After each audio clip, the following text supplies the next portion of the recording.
Hello everyone. In today's video I'm going to talk about ambidextrous carving. Why did I get started, why do I still do it, and where I am on that journey. And also I'm going to talk about, answer a question that was in the previous video, which was, what do I do when I'm not carving? Which I think is kind of something that we might all think about with other people, of like wanting to know a bit more about their lives. It can be interesting.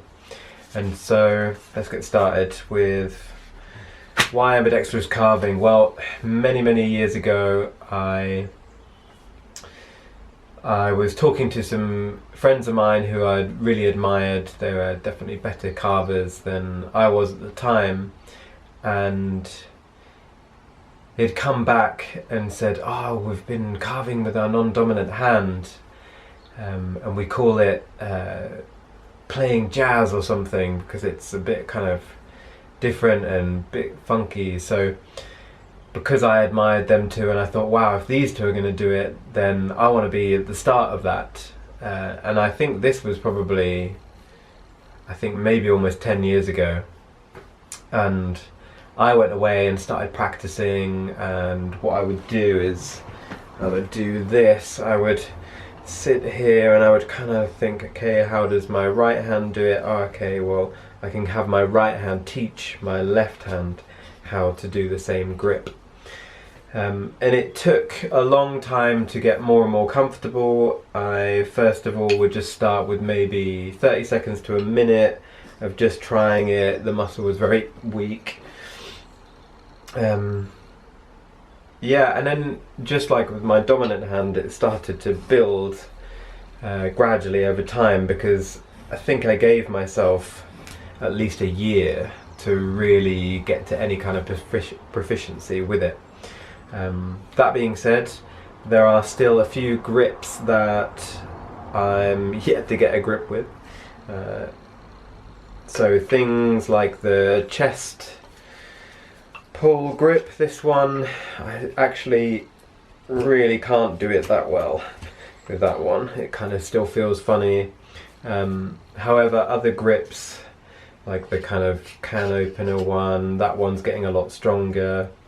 And actually a recent one in the last couple of years has been a thumb push.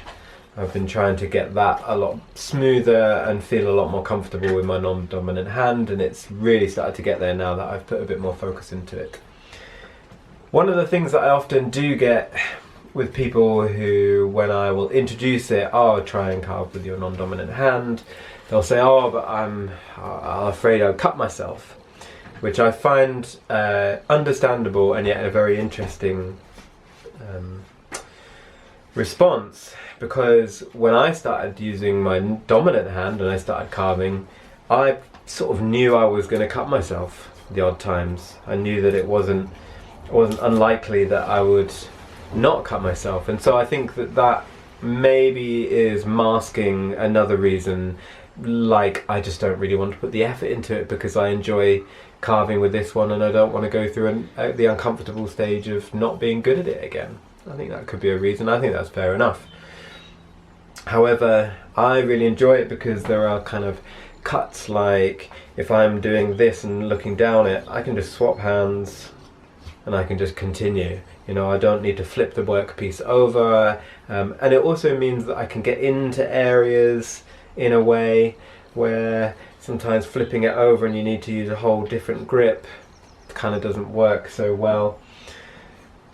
So yeah, that's kind of the main reason. And then I guess secondary reason was that my hand used to feel really cramped if I was carving a lot, so I thought, well, it kind of would be beneficial and make somewhat good sense to now carve with my non-dominant hand. It gives my right hand a bit of a break. It also kind of tries to balance out my body a little bit. And then what's the other reasons? Maybe that's really it. Yeah. Oh no, the other reason will be I really wanted to understand my students a lot more. I really enjoy teaching. I really enjoy facilitating other people's learning experience, and I've been in many situations where I've not had a good learning experience from teachers who just have one way of teaching. So I wanted to be able to teach in many different ways. So sometimes you might get a left-handed person and then they'll have to do all this kind of mental visual switching, and I thought, well, if I can just carve with my both hands, then it doesn't matter if they're right hand or left hand. I can show them in both. And then there was a surprising benefit to it, which was I started to feel the beginner feeling again, but as an advanced carver. And so I was able to understand how to do the knife grip in much more depth and much more nuance, which then did greatly improve how I could deliver teaching people certain grips. What else is there? I think that's probably it really for ambidextrous carving. If you've got any questions about it, yeah, let me know in the comments. And if you're wondering what I'm carving here, it's going to be a little bird, a little balancing bird. Okay, what was the other question that I had? What do I do when I'm not carving? Well, what do I do when I'm not carving? Simple things like going for walks, reading books, listening to podcasts. Main things these days are playing lots of tennis. I like to play a lot of tennis. A little bit of climbing. And then in terms of kind of other things that I might do, I really enjoy dancing. That's probably has been for the last kind of 5 years or so. I've really enjoyed dancing, and when I say dancing, I don't mean dance classes per se. I mean just moving my body to music in a way that feels good to me. Yeah, I think that's probably it for now. I should mention that this is a bit of a double episode because yesterday everything kind of didn't get on top of me, but it sort of did. And I ended up it being a bit too late, and then there wasn't quite the right space to really record a video where you'd probably hear. I was going to check it's still recording. Yes. That's why you're getting a little double. So this is kind of is this day 6 and 7, I think, or day 7 and 8. Day 7 and 8. I'm getting a nod over there. Actually, that's a perfect nod.